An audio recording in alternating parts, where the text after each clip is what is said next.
Salve, salve, amigas e amigos do Grande Prêmio. Tudo bem com vocês? Beleza? Sou Fernando Silva, nessa segunda-feira de carnaval. E aí, como é que tá sendo o carnaval de vocês aí?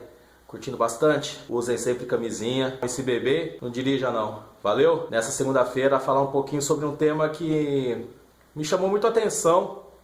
Nessa última sexta-feira, a Sky Sports Fórmula 1, canal que transmite com muito brilhantismo, faz muito bem a cobertura da Fórmula 1 há muito tempo. Uma das melhores coberturas da Fórmula 1 no mundo. E a Sky ela anunciou que vai fazer a transmissão de toda a temporada da Indy em 2019. Não apenas das 500 milhas de Indianápolis, mas de toda a temporada. Não chega a ser uma surpresa, aliás, a transmissão da Sky é uma surpresa, mas não o impacto da Indy para a Inglaterra, porque a Indy tem muitos pilotos britânicos que fizeram história, né? Caso do Nigel Mansell, por exemplo, Dale Franchitti, escocês, Dan Wheldon, recentemente também, vencedor de 500 milhas, saudoso Dan Wheldon. E eu aproveitei esse gancho um pouquinho para falar um pouquinho sobre um tema que eu gosto muito, e até aproveitando a onda do Flávio Gomes essa última semana. Se vocês não viram aí, assistam, inscrevam-se no nosso canal, acionem o sininho. Foi uma série muito legal que ele fez aí dessas últimas corridas do GP do Brasil no Rio de Janeiro. E até aproveitando um pouquinho o embalo dessa sessão nostalgia, queria falar um pouquinho de transmissão da Indy, mas aqui no Brasil, puxando para a década de 1990, quando a Indy foi transmitida pelo SBT.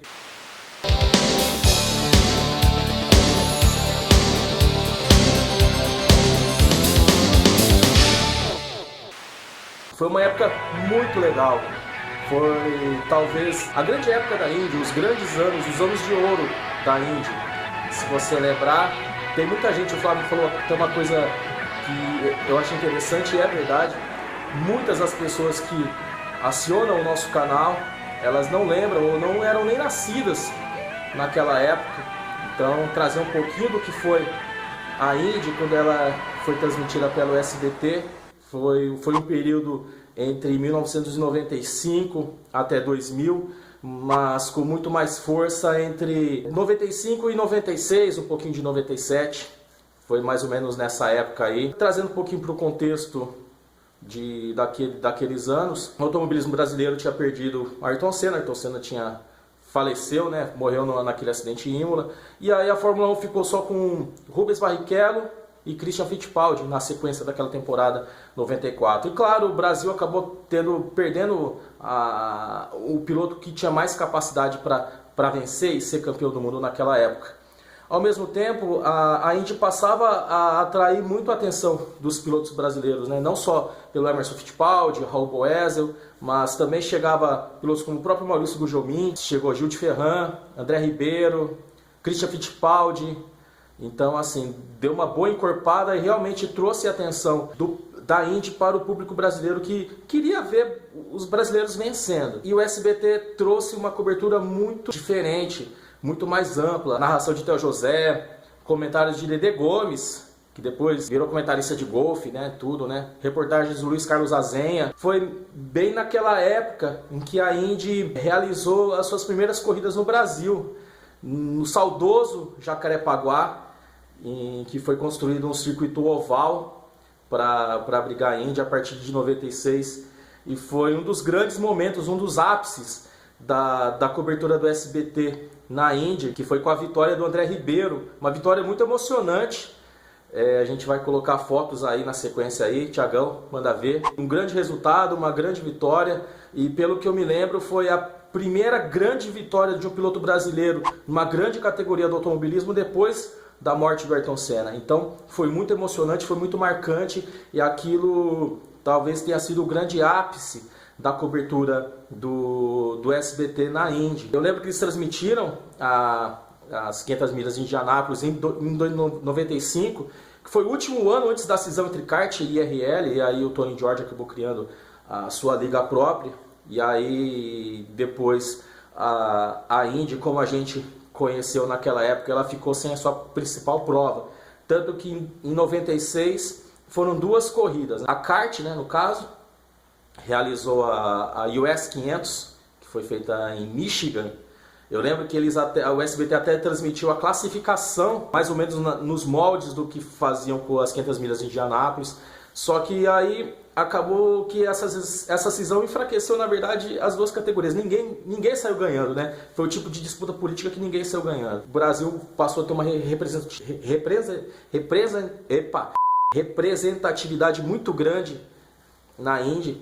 Eu lembro que em 96 a Brahma foi a principal patrocinadora da equipe Green. O Jacques Villeneuve tinha saído para a Fórmula 1 e a Brahma trouxe o patrocínio. Era o número 1, o lema, o slogan da Brahma, na época era a cerveja número 1, então eles associaram o slogan ao número do carro, que seria o número 1 do Jacques Villeneuve, e o Raul Boesel veio para ser o piloto da Green naquela temporada, né, naquela sequência da época.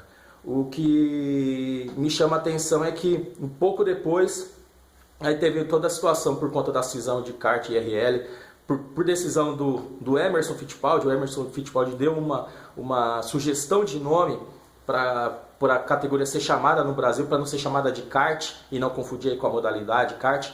Virou Fórmula Mundial, nome horrível. Foi assim que a Indy, como a gente conheceu naquela época, foi transmitida até o fim do seu ciclo no SBT. Aí depois teve muita disputa interna, por conta da briga dominical entre o Domingo Legal do SBT e o Domingão do Faustão na Globo.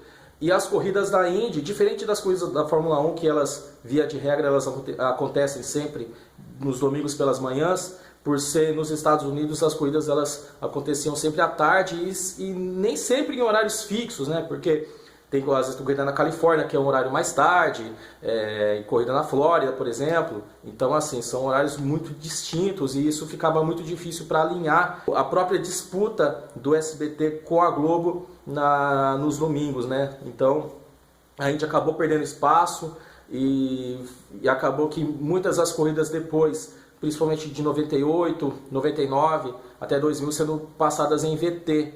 Eu lembro até hoje da corrida que morreu o Greg Moore em 99, em Fontana, que foi a corrida que teve o Montoya como campeão, que ele foi confirmado como campeão da Indy. Ela não teve transmissão ao vivo do SBT, tanto que eu fiquei sabendo antes no Fantástico, e aí só depois, era a época que a internet era muito precária ainda, nem todo mundo tinha acesso. E só depois que eu fui ver o VT, que teve o acidente, que aí a gente viu toda aquela tragédia com o Greg Moore, que esse ano faz 20 anos da morte dele. Mas foram tempos brilhantes, foram principalmente esses dois, 3 primeiros anos da Indy no SBT, em que, por exemplo, a corrida de Jacarepaguá, que o André Ribeiro venceu, teve picos aí de mais de 20 pontos de audiência no Ibope. Imagina hoje, qualquer evento hoje com 20 pontos de audiência é muita coisa. Até a Globo, em algumas programações, tem dificuldade para alcançar 20 pontos. Então, era realmente grandes números, foi realmente uma grande época de anos de ouro da Indy no Brasil, e é sempre bom a gente recordar. E, claro, destacando sempre o trabalho do Theo José, hoje na Fox Sports, sempre um grande cara, acima de tudo, e também um narrador de primeiríssimo nível, enfim. Mas tudo isso para lembrar que nessa semana tem a abertura da Indy em São Petersburgo, tem também a MotoGP também, que abre a temporada 2019 no Catar, Fórmula E também, nesse fim de semana tem a etapa de Hong Kong. Então, assim, o calendário muito cheio, acompanha tudo no Grande Prêmio. Mas antes desse fim de semana, tem ainda mais um restinho de carnaval. Aproveitem aí, curtam por aí e tamo junto. Valeu, gente. Boa semana para todos. Valeu demais. Saudações.